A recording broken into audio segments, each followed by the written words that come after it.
NBC-TG, Estrutura Conceitual, capítulo 6, Mensuração.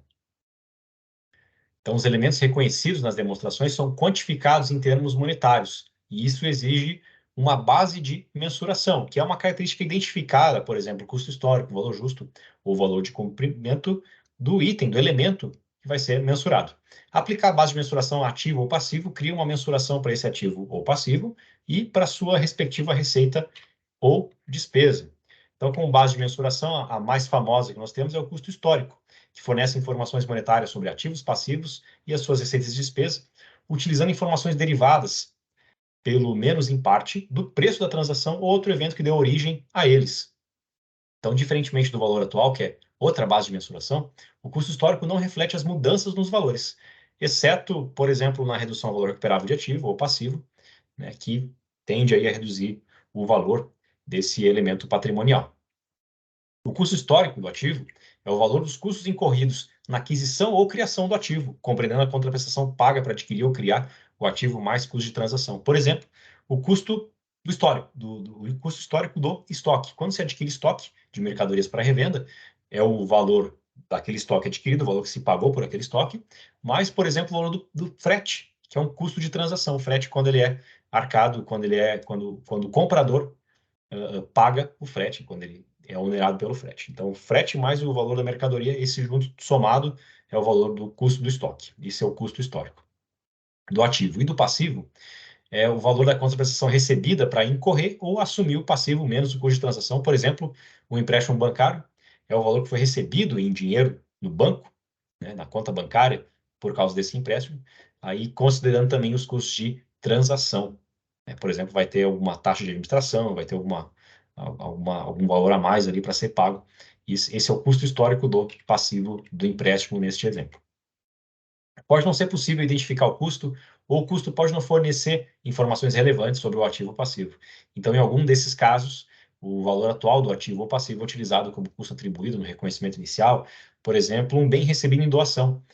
O custo histórico é zero, porque não se pagou nada, se recebeu em doação.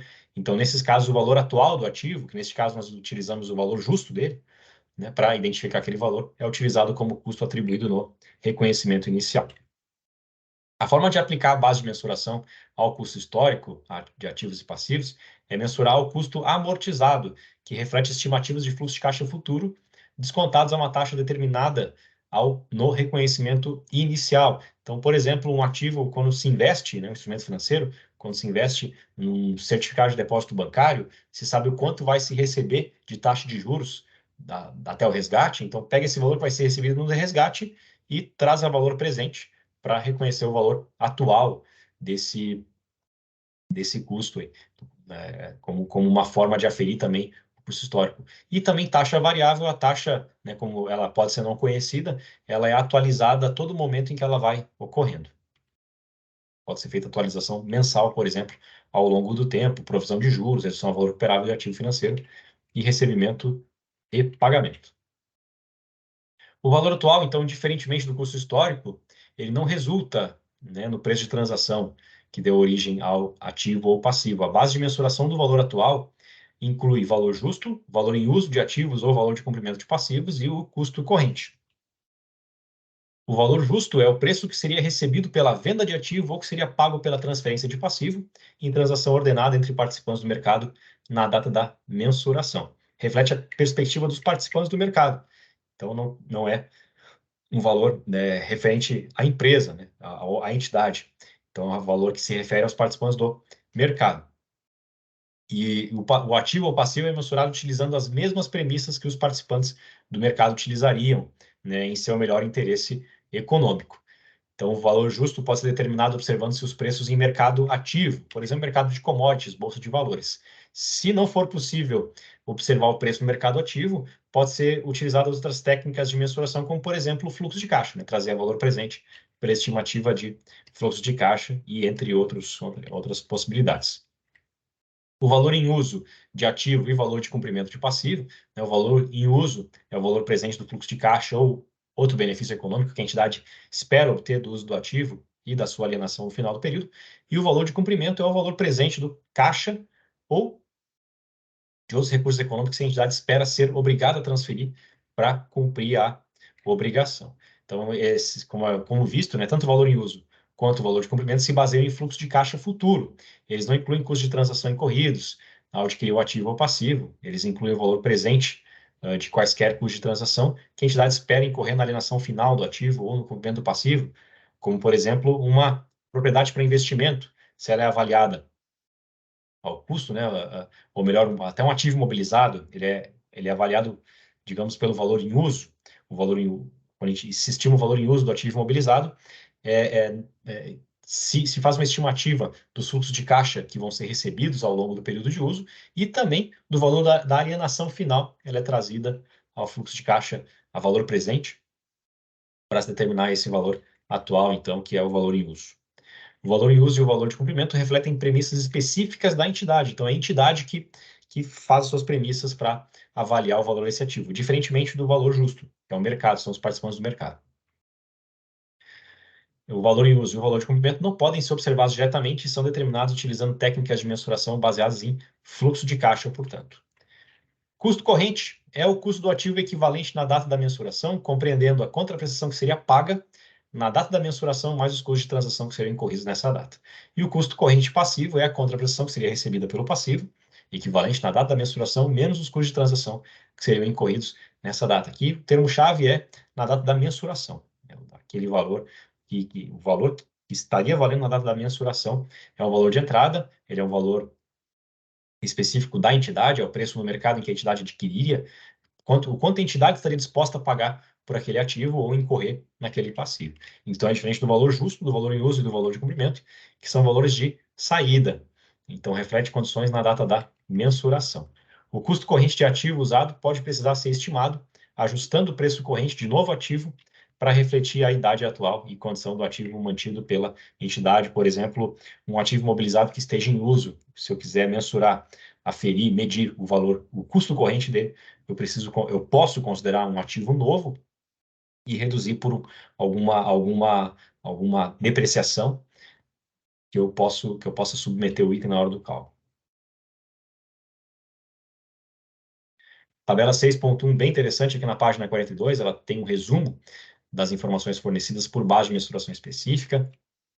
Então, no balanço patrimonial, o valor contábil do ativo, né, custo histórico ou valor atual, que é o valor justo, o valor em uso, ou custo corrente. Aqui estão os conceitos, o resumo daquilo que a gente já viu, o efeito das transações em cada base de mensuração na demonstração do resultado, né, diferentemente aí, em diferentes eventos, como, por exemplo, reconhecimento inicial, a venda ou consumo do ativo, quais são os efeitos provocados por isso, receita de juros, redução do valor operável, mudança no valor, e também dos passivos, né, que são avaliados a base de mensuração custo histórico ou o valor atual, que pode ser o valor justo, o valor de cumprimento, e o custo corrente, no caso dos passivos. E, igualmente, os eventos e os efeitos desses eventos, cada base de mensuração.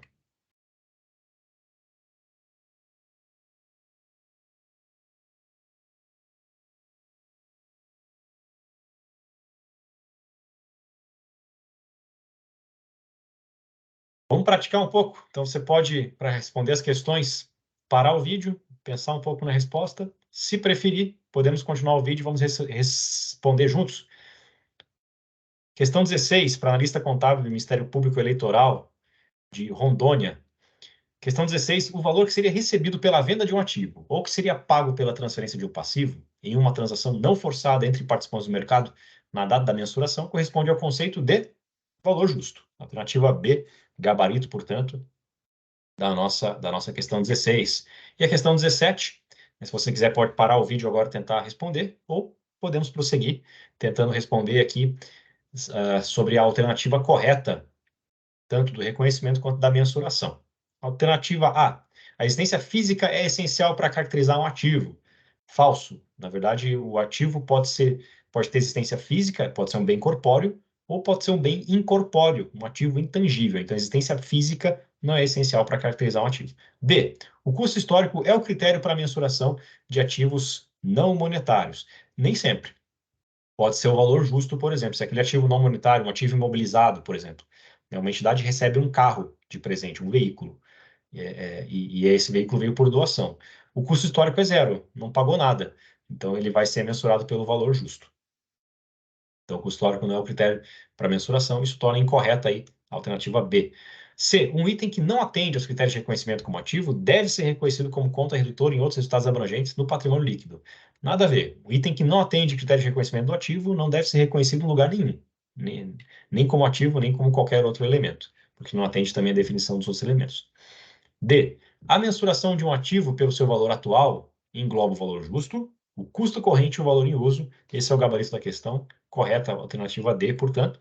E E.